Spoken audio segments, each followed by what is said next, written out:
Hello everyone and welcome to Daily Fix Guide. In today's video, I'm going to guide you through fixing the issue when BlueStacks 5 just refuses to open on your Windows 10 or 11 PC. Whether it crashes instantly, shows an incompatible Windows setting pop-up, or simply won't launch at all, I've got the solution for all these problems. So now, without wasting any more time, let's jump right in. So first, simply restart your PC, because sometimes that alone helps with all these problems. Then, after that, simply check if virtualization on your PC is enabled or not. So just press Ctrl plus Shift plus Escape on your keyboard to open the Task Manager. Now, inside the Task Manager, go to the Performance tab, and inside the Performance tab, simply check the virtualization option.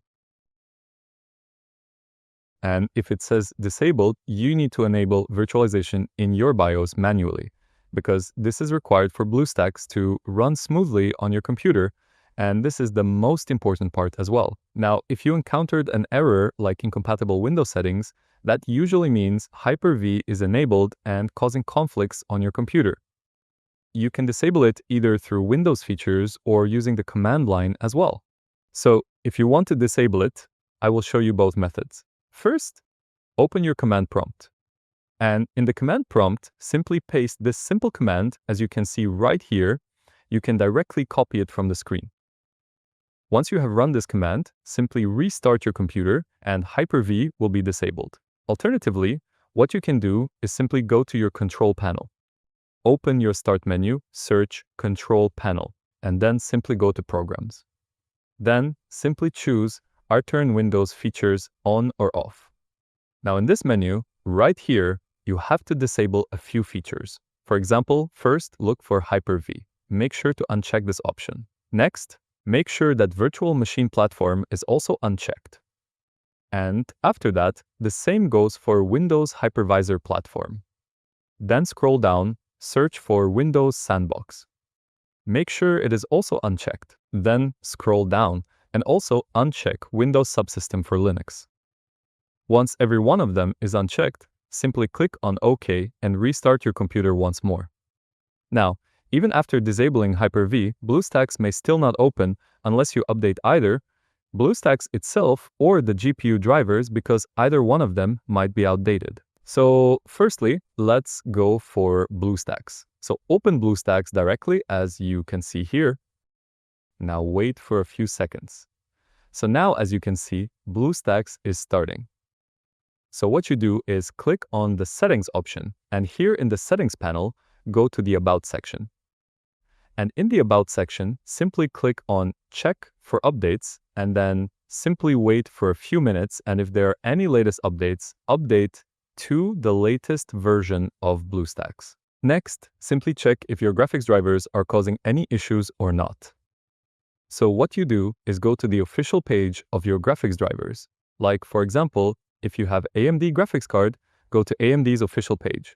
Or you can also use the dedicated tools like, for example, GeForce Experience for NVIDIA and AMD Radeon software for AMD graphics cards. Okay, so simply go to the respective software and then check for the latest version. And if there is any update, simply download the latest patch and update your graphics driver and simply restart your computer after that. If BlueStacks still won't open, it may be corrupted. So here is what you can do.